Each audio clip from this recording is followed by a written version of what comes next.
I'm going to skip ahead to public forum here. We'll wait till we have a full quorum to do meeting minutes. Thanks, Ian. Let's move ahead to public forum. So do we have any public items that anybody wants to discuss in advance of any of the agenda items? Okay, I'm going to pull up the mission and we will test and see if, hold on one second.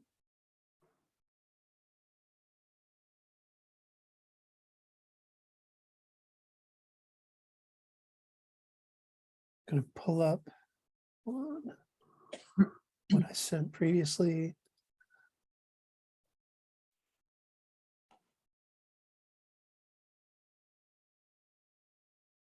Okay. So let's see, Marianne, Chris, looks like Tanya dipped. Oh, she's back. She's back. She's back. Great.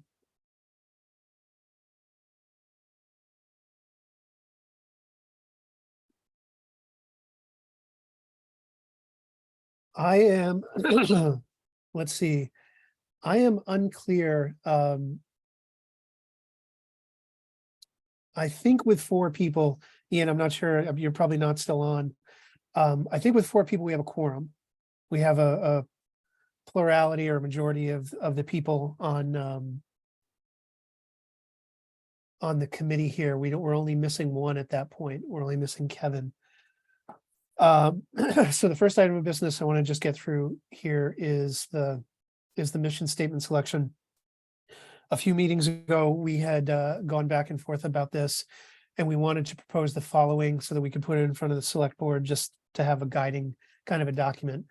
Where we landed out of all of the different options that had been developed back when Jerry was around and a lot of refining and back and forth was the Bristol Bicycle and Pedestrian Advisory Committee encourages, enhances, and promotes walking and biking in Bristol through the creation, advocacy, and guidance of initiatives that make the town's roads, sidewalks, and other pathways safer and easier for walkers, runners, cyclists, and other non-motorized users to utilize.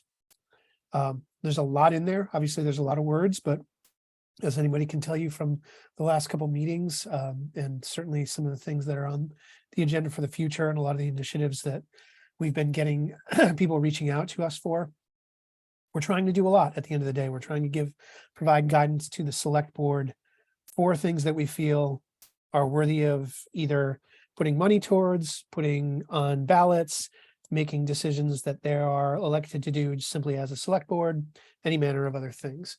So I'm going to assume that we have a quorum here with 4 people. And I'll put it to a vote. So all in favor of the mission, and I can forward this around again for documentation, but we forwarded around on September 22nd. So it is in your inboxes. All in favor of that mission, say aye. Aye. Aye. Aye. Okay. So we just took a vote on that. Perfect. Thank you.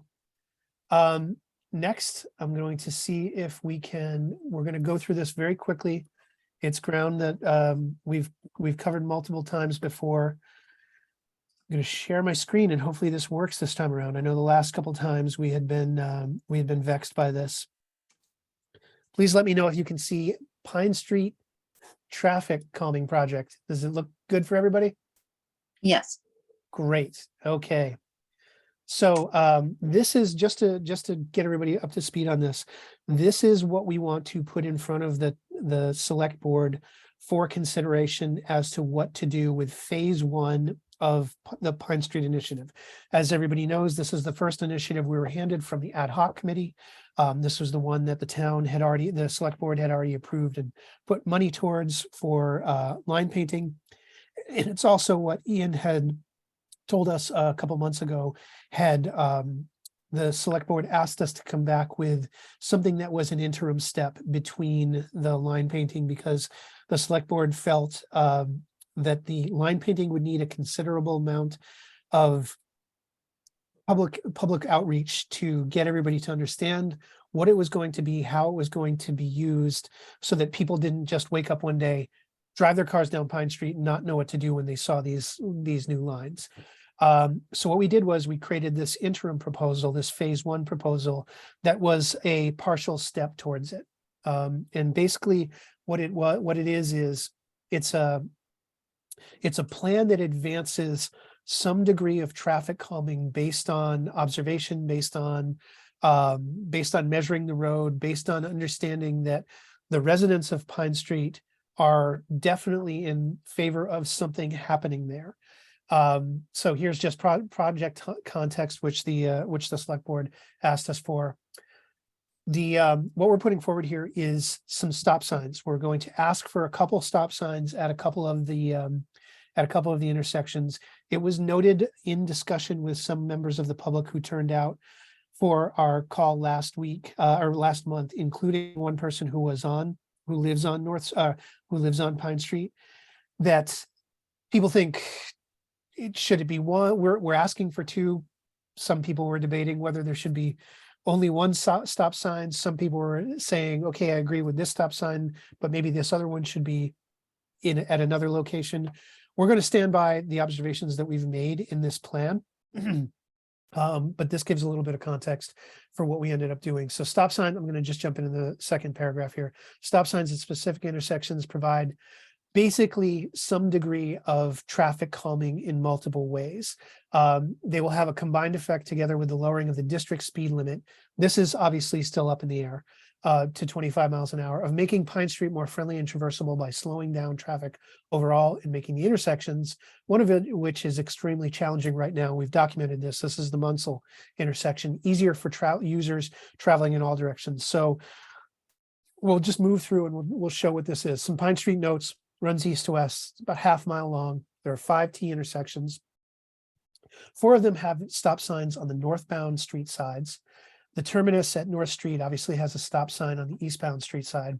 The Pine to Liberty route is used as a bypass, often by cars, due to its lack of stop signs.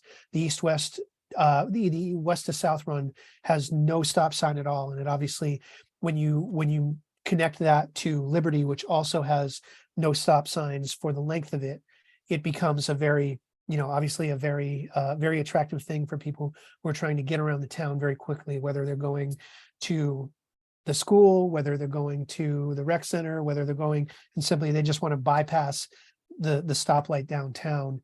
It's an attractive route for people to take, in addition to obviously the tremendous amount of traffic that Bristol Works sees on a daily basis.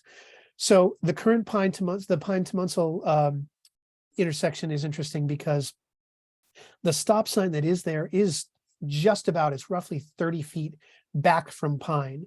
The reason for this is there's a variety of all the corners on Munsell, whether it's the intersection of West Pleasant and Munsell or the intersection of Pine and Munsell, are rounded corners. They're not perfect 90-degree angles. I assume that's because of truck traffic. They make it so that trucks can actually make those corners without clipping. Regardless, what that ends up doing is it forces the stop signs at all of those intersections to be put back a tremendous way from where you put a stop sign, or even given where Bristol Works is, any kind of line of sight for being able to peek out and see traffic. So there's the hill there that's there with the building at Bristol Works, as well as trees and bushes that are on the lawn of the house that's on the opposite side of the street. So visibility overall is difficult. What we're suggesting is install stop signs and lines at the Pine Munsell intersection in the eastbound and westbound directions lanes. Paint a stop line at the Pine and Munsell intersection on the Munsell northbound lane. Install stop signs in lines at the Pine Maple intersection in the east and westbound lanes additionally. And obviously these would come with stop signs as well. We have included in this survey, as everybody probably remembers, a survey of all these things, as well as we've photoshopped what these 2 intersections would look like with these suggested improvements. This is Munsell. This is Maple. I will note that there was discussion and questioning about the Maple intersection on the last call. Like I said, I think it's best that we leave this in. As a suggestion, I would hate to ask for one sign and get none. I would rather ask for two and get one. We've been advised that that's a rational approach to take. I think if we look at this as, I would love to obviously see a stop sign here, but understanding that we are an advisory committee, the select board is obviously going to take this under advisement. If they want to look at this and say, actually, you know what?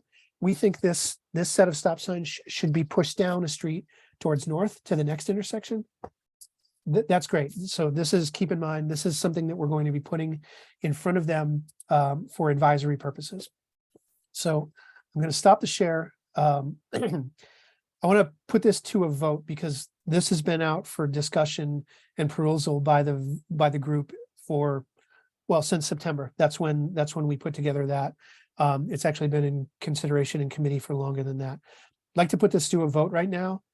The purpose for the vote is so that we can get this in front of the select board at the, hopefully the next select board meeting. I'm going to, as soon as we get a vote on this, I'm going to get with Valerie and town clerk and all that and get on the agenda.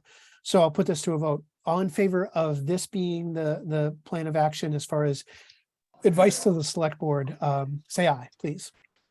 Aye. Aye. Aye. Aye. Aye. Okay, so that's all in favor from the board. We're going to consider that a consensus vote, and thank you. We're going to put that in front of them as soon as we possibly can. So that is items number 3 and 4. Actually, that's items 3 and 5. We're going to skip over, or no, let's actually discuss it. Ian's off the call now, but obviously the village, I should say the district speed limit discussion of lowering that to 25. Obviously, there was a lot of discussion around that once the select board had proposed it. There was certainly some discussion around it on our last call from some members of the public. I remain convinced that we on the committee are still in favor of 25-mile-an-hour speed limit for all of the things that we've been discussing 8-9 months now. I would assume, and inclusive of that discussion was obviously that at the time, Chief Nason was certainly behind it, as he was behind the stop sign additions and things of that nature. We are, if Ian was here, we would ask him for an update on that, if anything else has further been done. But I know that had gained more discussion than the select board was anticipating. So I'm actually Chris. I'm still here. Ian, we would love to hear from you. Has anything happened in the last month on the select board side with the 25-mile-an-hour thing? So it's on pause at the moment. We are waiting to collect more data regarding the speed studies that were done. We have some from the Addison County Regional Planning Commission, and we have some from the Bristol Police Department, and it's a matter of putting those materials together.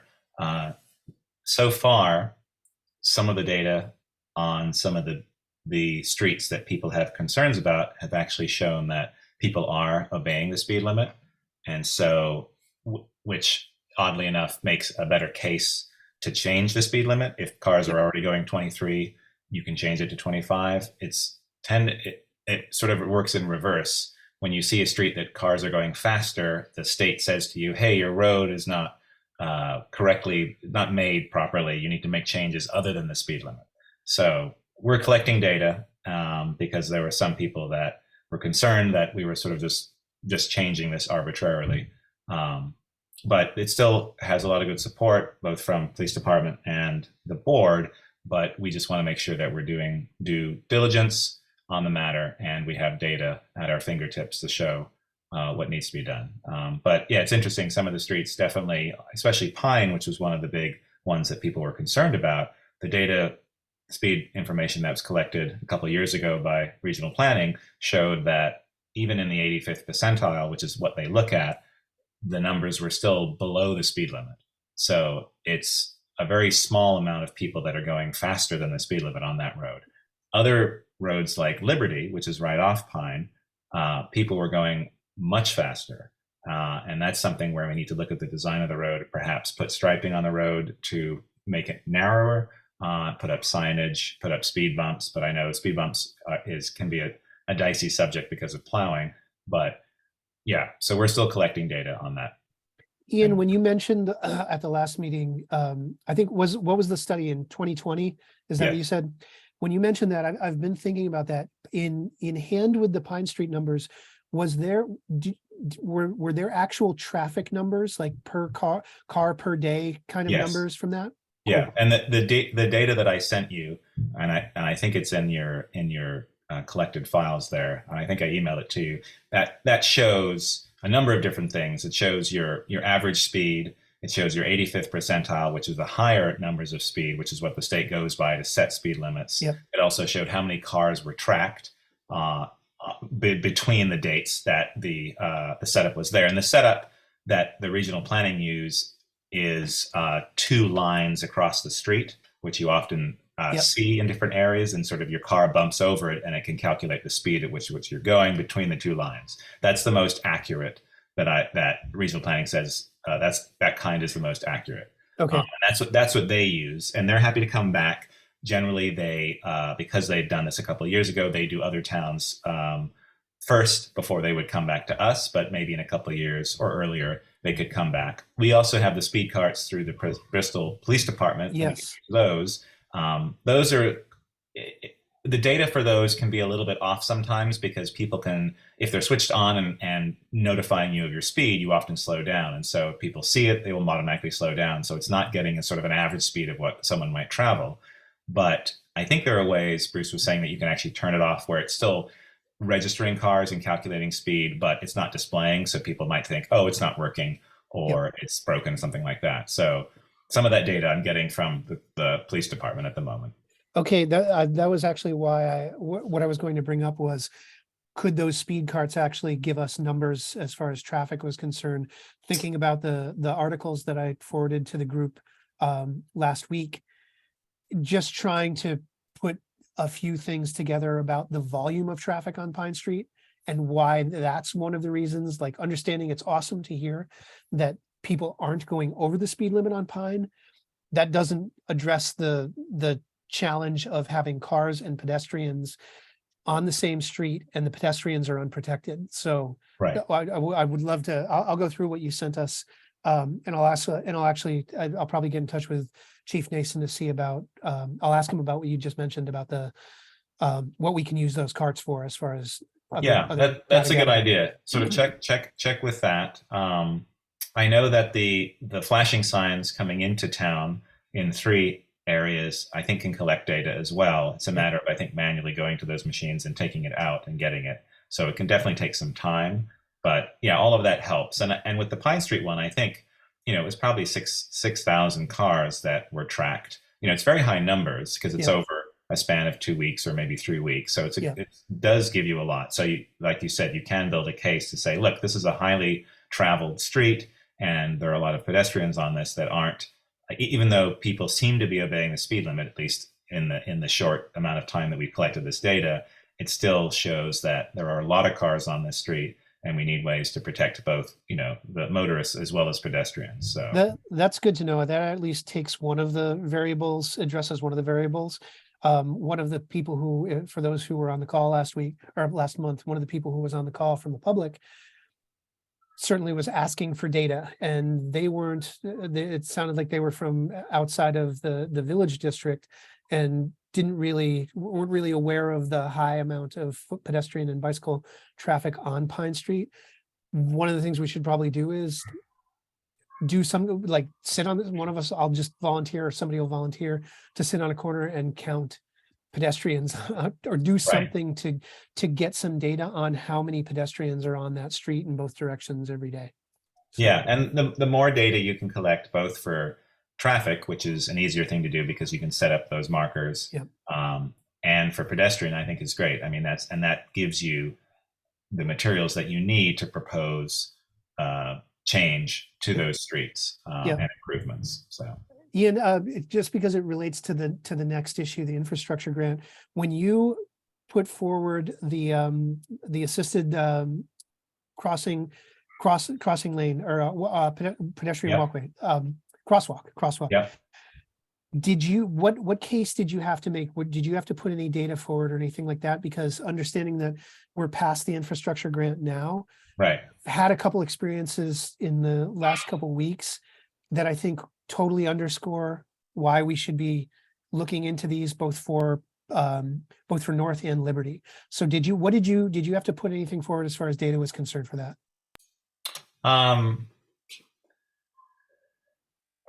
Not for, well, for the one that was suggested that the deadline was missed. Obviously, that was something that you'd have to put data for, and it's the amount of traffic that's coming on those. I would look at it as the amount of traffic. Let's say it's North Street, and you want to go. You're doing north across from Pleasant, so you'd use the amount of traffic on North. You'd use the amount of traffic crossing over from Spring to Pleasant Street if you can. And again, it's can be difficult to capture this data without reliable sort of setups. And then things like in fact, it's a crossing zone for the school is a major one. That's a major thoroughfare for both walkers and cyclists going to school. The walk and roll program uses that street all the way up Pleasant because it's such a good direct run. Yep. So using that, and you could use the case that it complements the other crosswalks that we have. I mean, we don't, as I said, we don't have a lot. We have one in downtown, which is by National Bank, and then the second one in terms of the pedestrian activated crosswalks is over by the fire station, and both of those are fairly new. The crosswalk in downtown is at least 2 years ago, and then the fire station one was I believe last year. And as I said also previously, like we don't want to inundate Bristol with these, but a few key areas where you can demonstrate where these are most valuable, I think also gets you sort of what you need and helps you in your case, presenting this. So with data, one of the things I was thinking of is how do we get, and I have all the data from Bike Walk and Roll to School. That's obviously a special instance because of how much promotion goes around it. Right. But we have that data. I'm wondering about how we get it, because I think it would be really good to figure out how often people are using those crosswalks versus the amount of traffic that they're encountering. Right. Like I think the more we see things from the standpoint, especially data from the standpoint of the pedestrians and bicyclists, and start to really put shape and form to how many people in the district are on foot, are on wheels, right. The better. So we'll have to do some thinking about how we can potentially capture any of that kind of data. Yeah, and I don't know if local motion has ways of doing that, and I don't know, as you said, is it just someone sitting and watching people cross for a day, or is it something where you can put a camera on the sign that is the pedestrian crosswalk sign and just have it tag people going across? I'm sure local motion has methods of doing it, but it would be nice to have that data. Just because it's always useful, especially when you're presenting change. Yeah, we could, and Dustin, I'm thinking about the high school. Like we could do a survey. I don't know how many people will engage with the survey unless you actually are able to bring it to them. But here's one of the Bike Walk and Roll participants right there. But see you later, dude. But a survey could be good too. That might give us some degree of information. Well, it might also be worth just some data, just anecdotally, like number of students that attend Bristol Elementary that live in the village, because there's no busing. So, that would give us an idea of potentially people who would be walking to, or even if they aren't currently, if there was better routes, might be more encouraged to do so. And that's, I think, the Bike Walk and Roll. I think that should be part of our mission. One of the things that got me very interested in this community is I live in the village of Bristol, and I live at the end of Pine Street. There's no sidewalk. I have 3 children, 2 of them at the elementary school. and it's not really safe for them to walk all the way from where we are to school with on the streets they would have to go through to get. So if we might feel differently about it if there was a, you know, a pedestrian bicycle lane on Pine Street and a crosswalk that, you know, had a button you hit and a light and it stopped the traffic for you. Cause you know, I generally wouldn't have my kids just cross at that crosswalk where Fitch is on North because people don't stop. They don't see it. The one up by Spring Street safer. So we could gather data on it, but I don't know. I think part of our mission is to make it better so people would use it more. So That's a fabulous point, because we could take the data we have from Bike Walk and Roll, which is grade by grade, tells us how many people on a day where you're going to get more kids than not walking or biking to school. And then take the amount, what's the delta between that number and the actual number of BES students in the village, in the district. That probably, that might be more apt to walk or roll to school if better infrastructure there. And, you know, on the days when, those Wednesdays when the event is going on, you know, there's going to be other people on the road, you know, there's going to be some adults going with it. More people may do it that way, but if there was a little safer roads and better infrastructure, more people would walk on a day-to-day basis. That's a great point. Okay, well, so same for Mount Abe. We could, you know, probably easily enough find data on who lives in the village that is a regular, how many students would regularly walk to Mount Abe. And it might also be worth considering too, if something changed in the district in the future.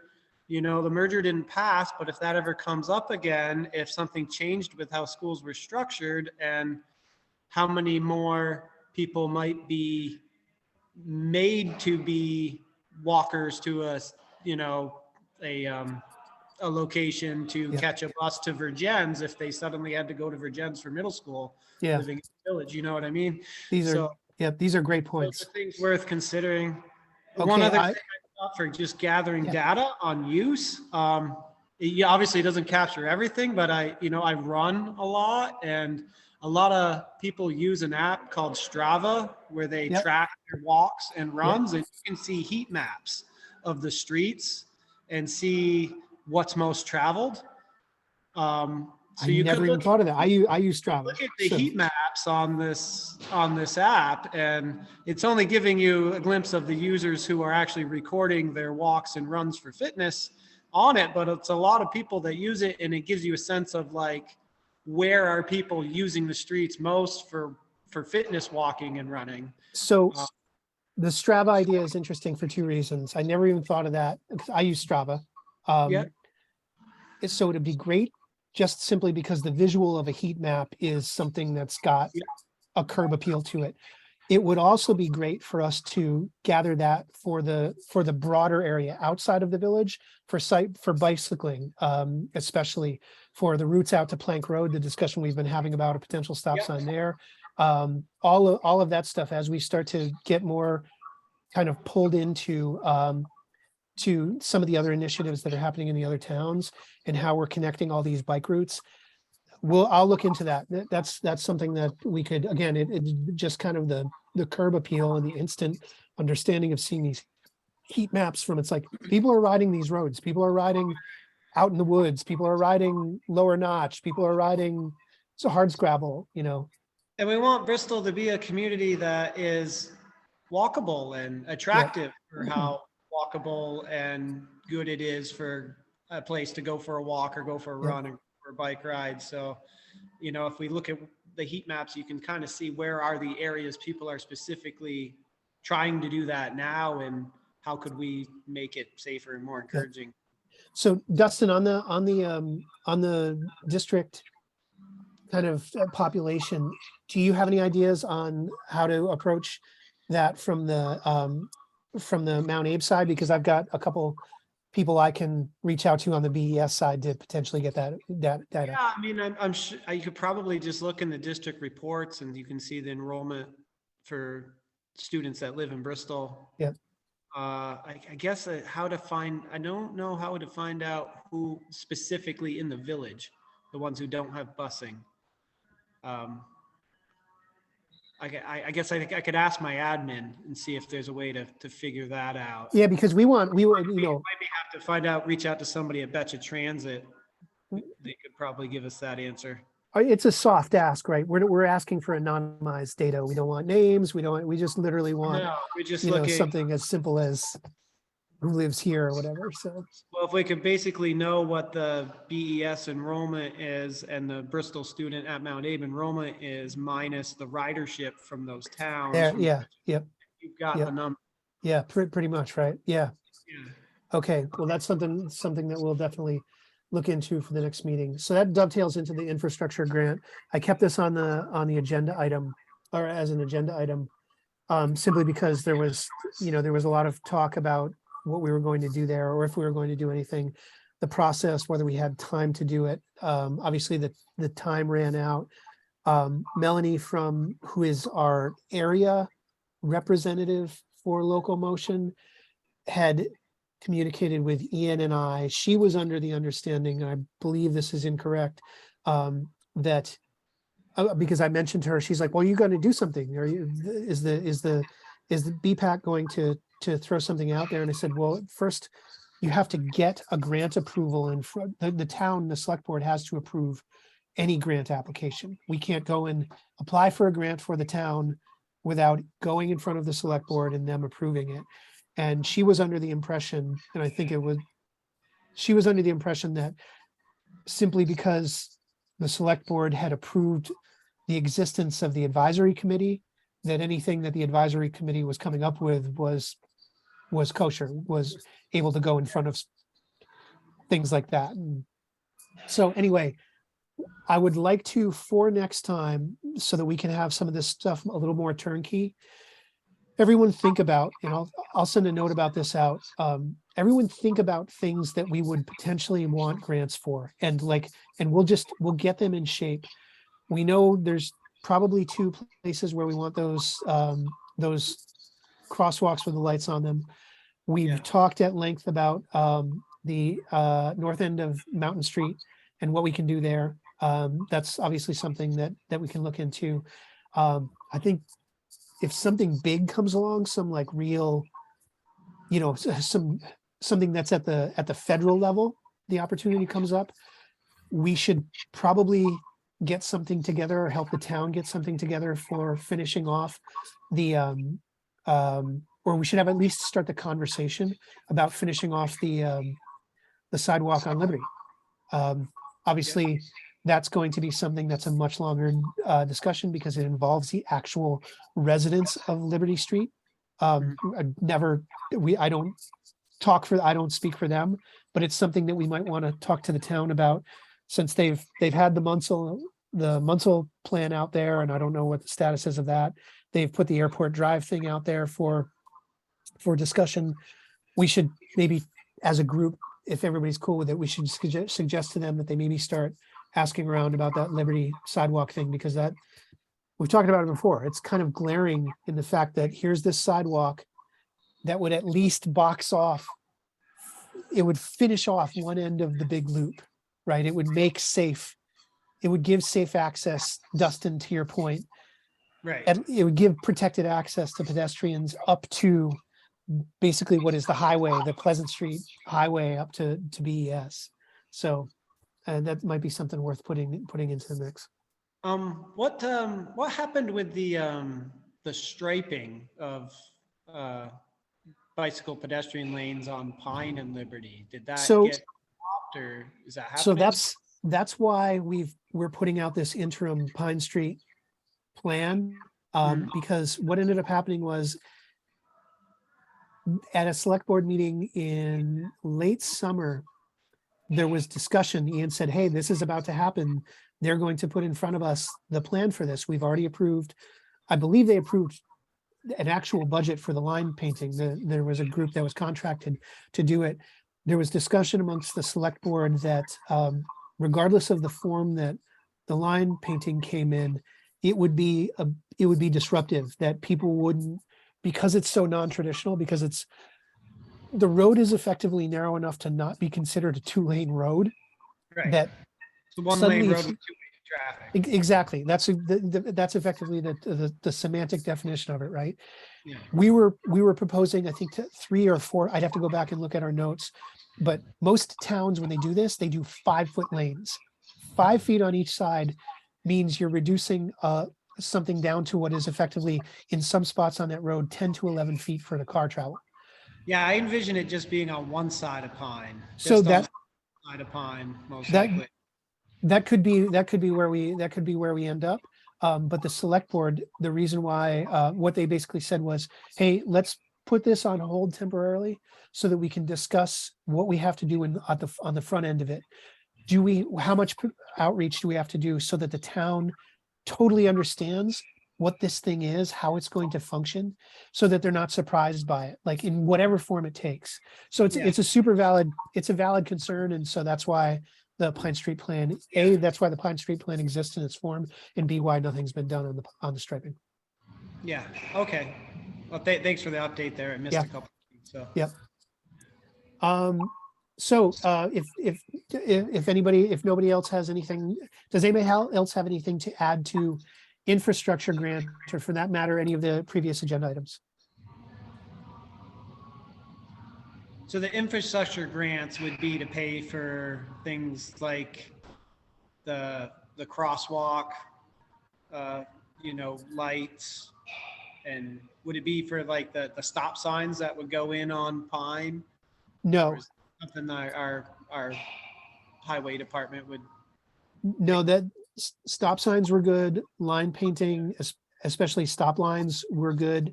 The line painting of the road, Pine Street, was already approved. Future line painting, we could certainly apply for a grant. The way we've looked at this grant thing, Dustin, is think capital expenditures, think like more physical infrastructure.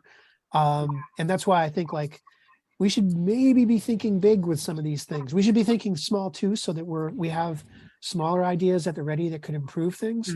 But these grants are big enough that they could be like infrastructure style things. Okay. All right, well, thank you. Yep. Anybody have anything else on those items? And I just want to say hi to Elizabeth Blair, who's joining us from the public. Nice to see another community member here on the call. So item number 7, other business. Does anybody have anything else they'd like to talk about on the call tonight? Am I allowed to make a comment on Pine? Absolutely. Well, I was thinking that maybe Pine could be kind of like, I don't know, Church Street or whatever it is up in Burlington. Just make it a pedestrian walkway where cars have to travel 5 or 10 miles an hour, so that cars know that they're allowed through, but that they have to yield to pedestrians, bicycles, and pets. I think that is the absolute spirit of what we're hoping to accomplish in the long term with Pine Street. You just summed it up. I think it would be better than having a small lane. I think that might kind of get people confused, get the cars a little confused. But I think if you had a big sign at each entrance to Pine Street saying this is a pedestrian walkway, cars can go whether you think 5 or 10 miles an hour, maybe 5 miles an hour, and then they will go 10. Because it's not that long a road. Yeah. And the only, the people that really travel the full length are Saturday when they're going to the dump. And they've got, 4 hours to fit that in. Yes. Elizabeth, do you happen to live on Pine Street? No, I live a few doors from it, so I use it very often. We love to hear. We're glad you joined us I tonight. I live on Maple Street. Okay, that's actually even better that someone who's not on Pine Street is advocating for it. That's right, and that's who has no school-age children and Yep. who doesn't walk her dog. I've got a fenced yard. And you know, and it is the route that I take anytime I head north. You know, Yep. I go Pine to North Street and then go up through Moncton. Yep. Yep. Well, that's a great idea. You're shooting for the moon, I think, and Yeah, but I think, we I like think that. I think the moon might be more attainable than It's some of that- the other methods. That's very interesting. I And think so like, if you had a crosshatch, you know, like a pedestrian walkway that was 18 feet wide or whatever the road is, so that anybody entering it knows that there's something really bizarre going on, you know, they'll pay more attention. this is And- a very And I interesting think the idea. only time that you would get speeding would be after dark. And that's when you would have very few children bikes and baby carriages and all that other hoo-ha. Yep. Well, that's a fascinating idea. And again, I think it's very in keeping with the spirit of what the committee that we took over from had originally identified Pine Street as the first and biggest thing that we need to address. It's the most traveled, and it's the least protected. You know, it's that interesting dichotomy of these two things that are at odds with each other for sure. Okay, well, good luck. Go for it. Thank you very much. It's great to have had you on the call. We appreciate you speaking up. Okay. I do Um, think the stop signs that in the presentation you show that added stop signs to Munsell and where Maple are at those intersections will do a lot to slow the car traffic down and make it safer. I think it'll change people's minds from using it as a thoroughfare. You know, Right. It's currently you can, you know, I mean, I know what high school students coming from Moncton, to avoid the light, they're Yeah. gonna take a right on.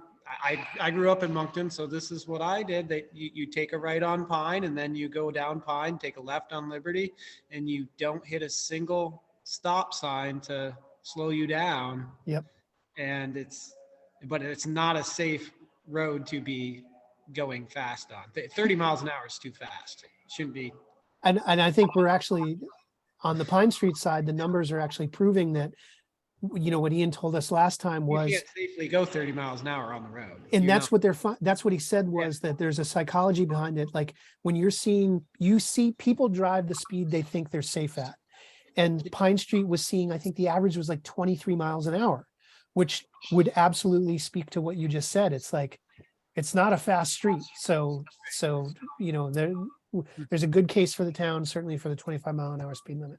So, okay. So anybody have any other business for this week or this month rather? What did you learn from the local motion discussion? I didn't attend. I It was- was really just, Oh. sorry, it was really just Go an on. introduction and figuring out how we're going to possibly be meeting in the future. There wasn't anything really addressed yet. It's just to figure out how to run the group.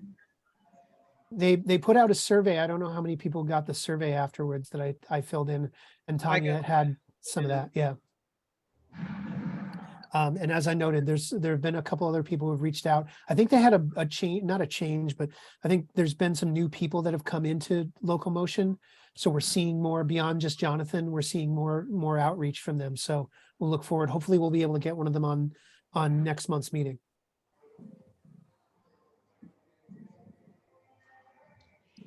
All right, with that, motion to adjourn. Well, I have one more question. Oh, before yeah, we- sure, Mary Ann. We talked about the initial phase of putting stop signs and line paint, stop lines on Pine. At what point do we say we're good to go? Like do we have to continue to do studies and figure out what the street needs to make it more safe? Or do we say, okay, people are slowing down because they have to?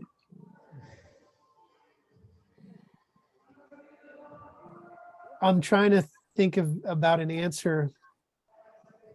I see the Pine Street thing as like a test case for us of what to do and what not to do to get something through in a whatever we want to call this society, right?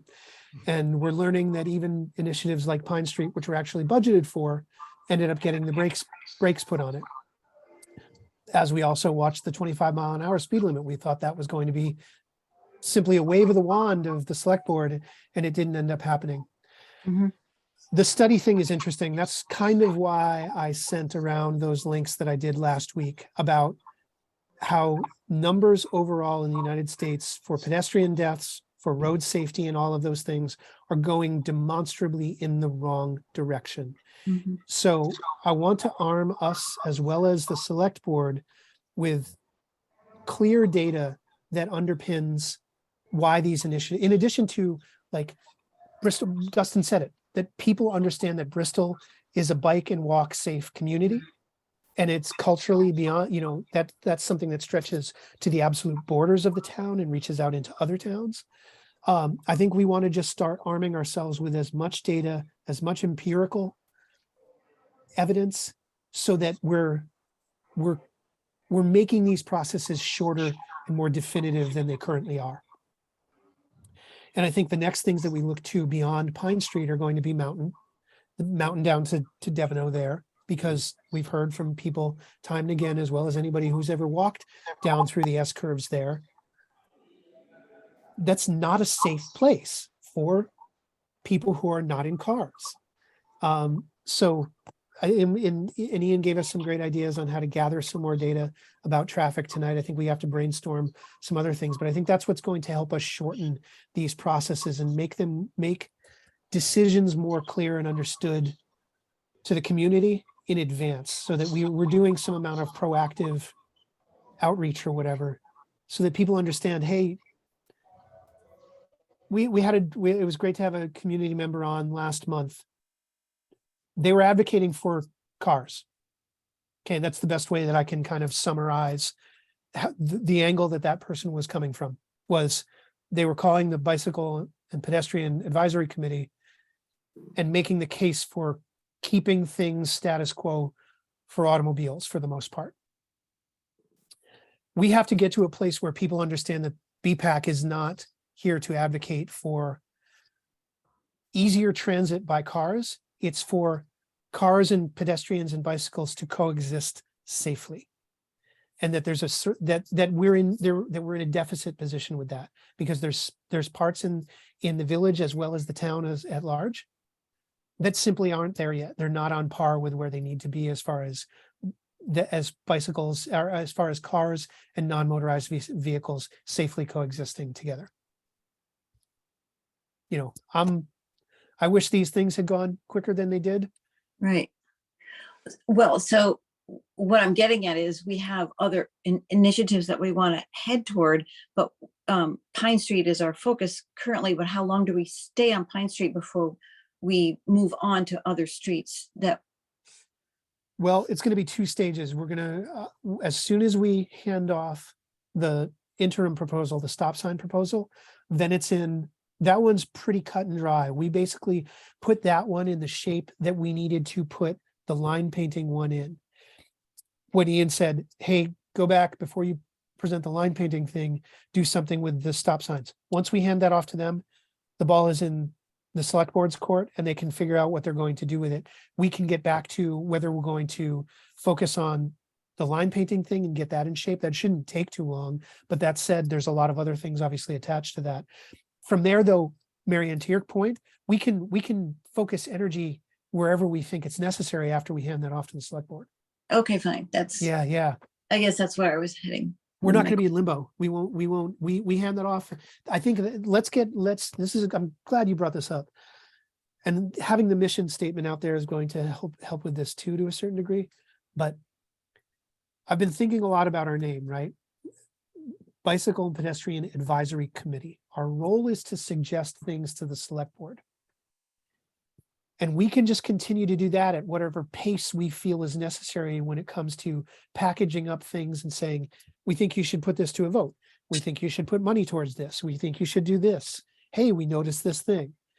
we can focus on as many of those things as we want. We're not hidebound by the legacy of the Pine Street traffic calming initiative. Our function is to advise them, and that advice, I think, can come in whatever form we feel is adequate. And whatever pace we feel is adequate, or, I mean, we Yeah. certainly can't overwhelm the select board by saying, hey, this is taking too No, much. no, but I'll speak to the pace thing. Our pace right now is dictated by how many people show up for these meetings. So that our pace is slowed down when we don't have a quorum, when we can't vote and approve proposals to put in front of the select board. We have to all be here on the calls for those quorum, to have a quorum, to have those votes, and we can't, there's no other, Ian advised me, there's no other way to have those votes but in a public forum. Those are the rules, and that's what has, if you were to ask me what's dictated our pace, I'd say more than anything, if I go back and look at the attendance and what we've been able to push forward based on quorum votes, is overwhelmingly board attendance at these meetings. The two agenda items, the two big vote items we had on this right now, 4 4 months. meetings. Yeah. So those, you could look at that as the pace of those things was slowed down by 4 months. You could say that that took away resources and focus from writing a grant that we would have had if we had those things in the rearview mirror, instead of fretting over whether we were going to have another call with you and me on it, you know, and Tanya on it, right? And Jim's attendance is practically perfect, you know. So you know, I'm laughing about it, but that's the thing to me that has dictated our pace more than anything. Mhm. It hasn't been bureaucracy that has ground slowly against us. We reacted very quickly to the select board's ask that we put together the stop sign proposal rather than the line painting one.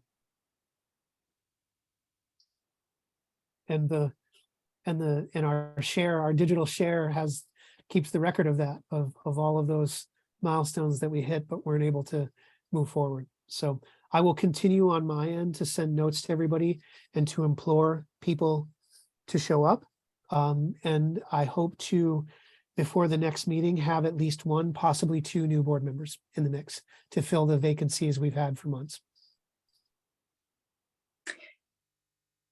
This is going to sound awful, but I'm on vacation too, an international vacation, the next meeting, so I won't be able to. Okay. attend. I appreciate you telling us a month in advance. That's the kind of thing we can plan around. Okay, good. Yeah, that's the kind of, I can work with a month. I can work with a month. When do you, sorry for prying, when do you leave on your vacation? On the 10th of December. Okay, so through it's the- early, okay. Yeah. Okay, I so- was just wondering if I Right, could right, shift the yeah. meeting, but okay, no And- problem. yeah. Yeah, we appreciate the heads up. Any other items that anybody'd like to discuss?